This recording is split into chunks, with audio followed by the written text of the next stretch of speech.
ನಾನು ಹಿಂದ್ಗಡೆ ನೋಡ್ತಿರ್ಗ ಈ ಸಣ್ಣ ಬಿಲ್ಡಿಂಗ ಇದು ಲೇಡೀಸ್ದು ಟಾಯ್ಲೆಟ.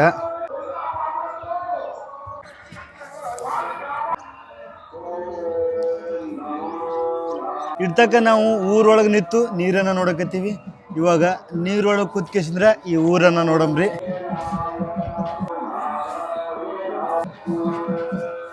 ಇದು ಜಾಸ್ತಿ ಡೀಪ್ ಇರಲ್ಲ.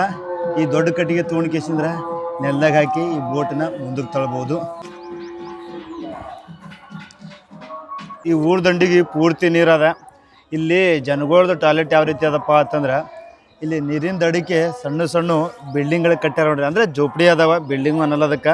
ಅವು ಕಟ್ಟಿಗೆದಿಂದ ಜೋಪಡಿಗಳನ್ನು ಕಟ್ಟಾರ.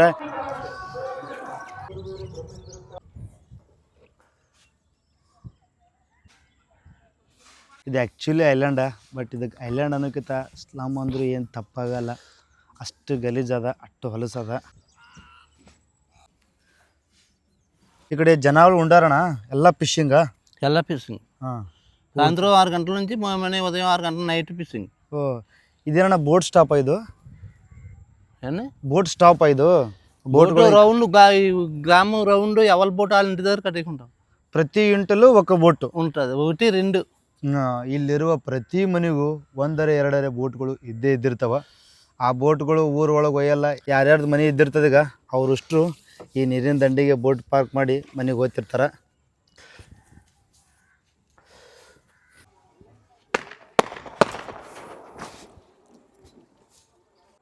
ఫ్లడ్ వల్ల భయం ఉండదు.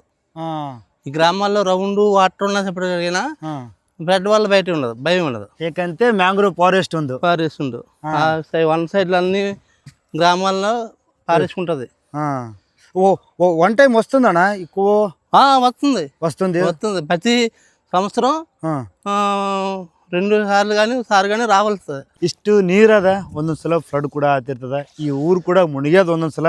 ಆದರೂ ಇಲ್ಲಿನ ಜನರಿಗೆ ಭಾಳ ಅಂಜಿಕೆ ಇಲ್ಲ. ಯಾಕಪ್ಪ ಅಂತಂದ್ರೆ ಈ ಊರು ಸುತ್ತಮುತ್ತ ಮ್ಯಾಂಗ್ರೋವ್ ಫಾರೆಸ್ಟ್ ಅದ.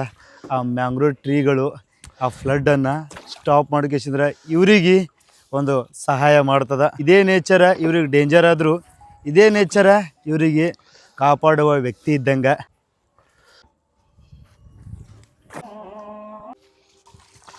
ಈ ಊರೊಳಗೆ ಗಲೀಜನ್ನು ನೋಡ್ಲಿಕ್ಕಪ್ಪ ಅಂತಂದ್ರೆ ಇದು ಆ್ಯಕ್ಚುಲಿ ಒಂದು ಟೂರಿಸಮ್ ಪ್ಲೇಸ. ಬಟ್ ಏನು ಮಾಡೋದು, ಇಲ್ಲಿ ಹೊಲಸ, ಇಲ್ಲಿ ಎಲ್ಲ ನೋಡಿದ್ಗಳೇ ಯಾರೂ ಟೂರಿಸ್ಟ್ಗಳು ಇಲ್ಲಿ ಜಾಸ್ತಿ ಬರೋಲ್ಲ. ನಾನೇ ನಿಮಗೆ ಕರ್ಕೊಂಬಂದಿನಿ. ಯಾರೇ ಬಂದರೂ ಇಲ್ಲಿ ಬಂದು ಕೇಸಿಂದ ಬರೀ ಡ್ರೋನ್ ವ್ಯೂ ತೊಗೊಂಡು ಹೋಗ್ಬಿಡ್ತಿರ್ತಾರೆ. ಯಾರೂ ಒಳಗೆ ಹೋಗಿ ಕೇಸಿಂದ್ರೆ ವೀಡಿಯೋ ಮಾಡಲ್ಲ. ಡ್ರೋನ್ ಮುಖಾಂತರ ಈ ಊರ ಭಾಳ ಚಂದ ಕಾಣ್ತದೆ. ದೇವಸ್ಥಾನಕೊಳ್ತಾರ ಇದೇ ಹೊಲಸ ನೀರಿಂದ ಅವ್ರು ಜಳಕ ಮಾಡ್ತಿರ್ತಾರೆ. ಇವಾಗ ಗುಡಿಗೆ ಹೋಗ್ಬೇಕೀಗ ಜಳಕ ಮಾಡಿ ಒಂದು ಜನಗಳು ಅವರು ಇದೇ ನೀರೊಳಗೆ ಜಳಕ ಮಾಡ್ಕೇಸಿಂದ ಗುಡಿಗೆ ಹೊಂಟಾರ.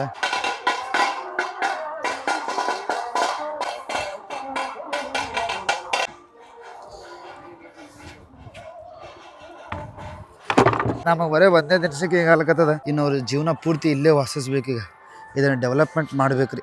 ಏನಿದೆ ಒಂದು ಮಾಡಿಕೇಸಿಂದ್ರೆ ಇಷ್ಟು ಹೊಲಸದಾಗ ಇಷ್ಟು ಜನಗಳು ಬದುಕೋಕ್ಕಾಗಲ್ಲ.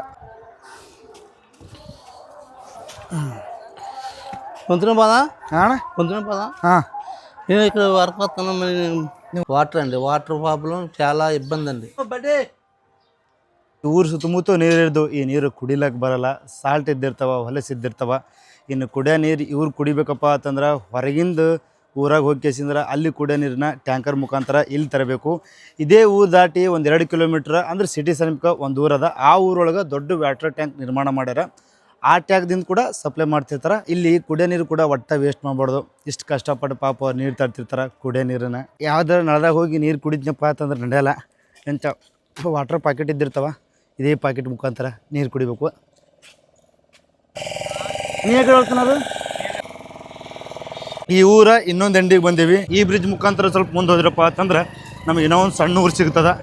ಅದು ಈ ರೀತಿ ಪೂರ್ತಿ ನೀರಾಗಿಲ್ಲ, ಬಟ್ ಮ್ಯಾಂಗ್ರೋವ್ ಫಾರೆಸ್ಟ್ ಒಳಗದ. ಅದನ್ನು ದಾಟಿ ಹೋದ್ರಪ್ಪ ಅಂತಂದ್ರೆ ಸಮುದ್ರನೇ ಸಿಗ್ತದೆ ನಮಗೆ. ಈ ಹಳ್ಳಿ ಒಳಗೆ ಸ್ವಲ್ಪ ಜಾಗ ಅದ ಮನೆ ಕಟ್ಟಕ್ಕೆ. ದೂರ ದೂರ ಮನೆ ಕಟ್ಟಾರ, ಬಟ್ ಜೋಬಡಿ ಮನೆಗಳೇ ಜಾಸ್ತಿ ಅದಾವ ಇಲ್ಲಿ.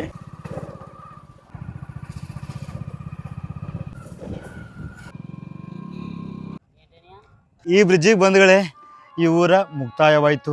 ಇದೇ ಜಾಗದಾಗೆ 1000 ಮೇಲ್ಪಟ್ಟು ಮನೆಗಳನ್ನು ಕಟ್ಸ್ಯಾರ.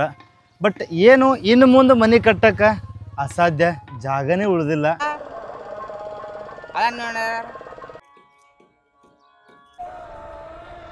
ನಿಮಗೆ ಈ ವಿಡಿಯೋ ಇಷ್ಟ ಆಗಿತ್ತಪ್ಪ ಅಂತಂದ್ರೆ ಲೈಕ್ ಮಾಡಿರಿ. ಈ ವಿಡಿಯೋದಾಗ ಈವ್ನಿಂಗ್ ಪಲ್ಲ ಮೈಲಾಂಡ್ ತೋರಿಸೀನಿ.